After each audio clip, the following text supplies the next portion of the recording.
Como terapeuta del lenguaje, me ha tocado atender a niños y adultos que por accidentes han sufrido traumatismo cráneoencefálico y lo más triste, que las consecuencias de dichos accidentes hubieran sido menores si hubieran usado casco.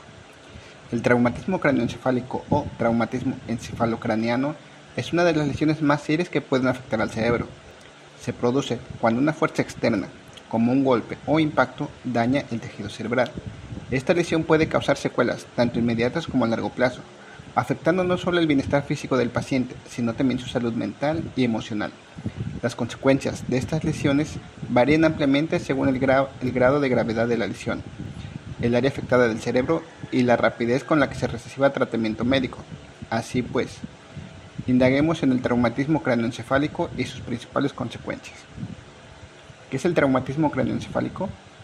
El traumatismo cráneoencefálico se define como cualquier lesión física o deterioro funcional del cerebro, después de un impacto brusco de energía, con manifestaciones de alteración de la conciencia y o amnesia, cambios neurológicos o neurofisiológicos, fractura de cráneo o lesiones intracraneales. Todas estas producen un daño del contenido del cráneo, incluyendo el tejido cerebral y los vasos sanguíneos. ¿Qué sucede en el cerebro?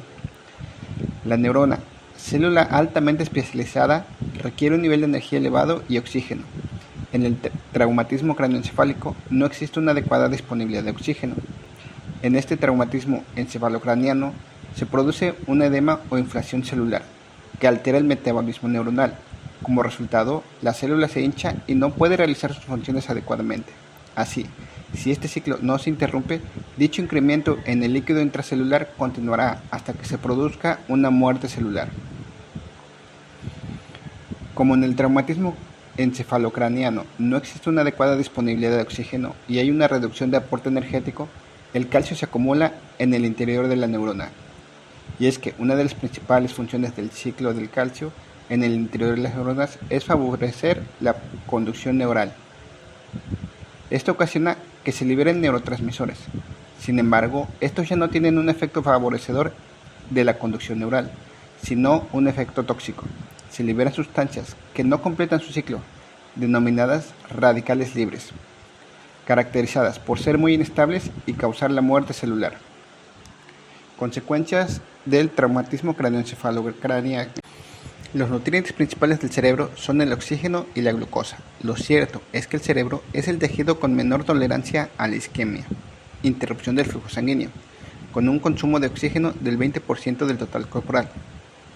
Es decir, cualquier desequilibrio traumático puede desencadenar un sinnúmero de consecuencias. Tras un traumatismo es común la presencia de algunos síntomas físicos y neurológicos, como cefalea y fatiga emocional, física o mental. En cuanto a los problemas motores, se manifiestan por la lentitud y pobreza del movimiento, o por el contrario, por exceso o existencia de movimientos involuntarios anormales. Adicionalmente, se presentan problemas sexuales, incontinencia y dolor agudo o crónico, entre otros. De igual manera, puede presentarse epilepsia. La recurrencia de las crisis postraumáticas tardías y sintomáticas constituyen el diagnóstico de epilepsia postraumática. Después del traumatismo encefalocraneano, existen problemas del mantenimiento del sueño y su eficiencia, por ejemplo, pesadillas, excesiva somnolencia y despertares temprano, así como sonambulismo. Las regiones y sistemas cerebrales afectados en la regulación de la activación alerta, atención y sueño se pueden ver alterados. Entre los posibles trastornos de sueño primario encontramos la apnea obstructiva del sueño, hipersomnia, narcolepsia, insomnio, parasomnias y el síndrome de las piernas inquietas. Además, otro tipo de síntomas o trastornos también pueden afectar esta actividad. Esto ocurre especialmente cuando se presenta trastorno postestrés postraumático, dolor, depresión, fatiga, ansiedad o consumo de determinados fármacos. Problemas sensoriales. Dentro de las consecuencias del traumatismo cráneoencefálico se incluyen trastornos de la audición, tacto, gusto, olfato y visión. Los problemas de audición suelen incluir pérdida auditiva, tinnitus y trastornos en el procesamiento auditivo central. Además, es común que el traumatismo cause daños en los huesos del oído medio o incluso la ruptura del tímpano. En cuanto al olfato y el gusto, los pacientes pueden experimentar una reducción en la sensibilidad olfativa, conocida como hiposmia o pérdida completa del olfato, llamada anosmia. Por otro lado, los problemas de visión se manifiestan con movimientos oculares anormales, fotofobia, visión borrosa, dificultades para leer y una disminución de la producción de lágrimas. Dentro de las consecuencias del traumatismo craneoencefálico a nivel neuropsicológico encontramos un alto impacto de las funciones ejecutivas, atención y memoria. Sin embargo, otros componentes de la cognición, como las habilidades prácticas, perceptivas y lingüísticas, pueden encontrarse también comprometidas tras el daño.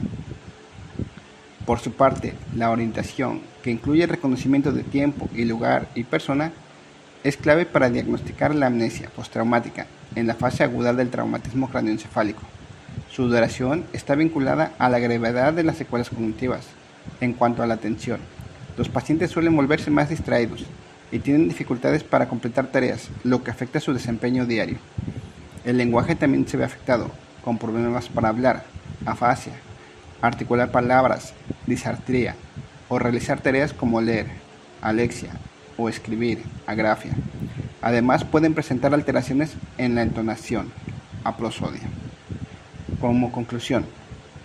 En conclusión, son muchos los daños y manifestaciones del sistema nervioso central tras el traumatismo craneoencefálico.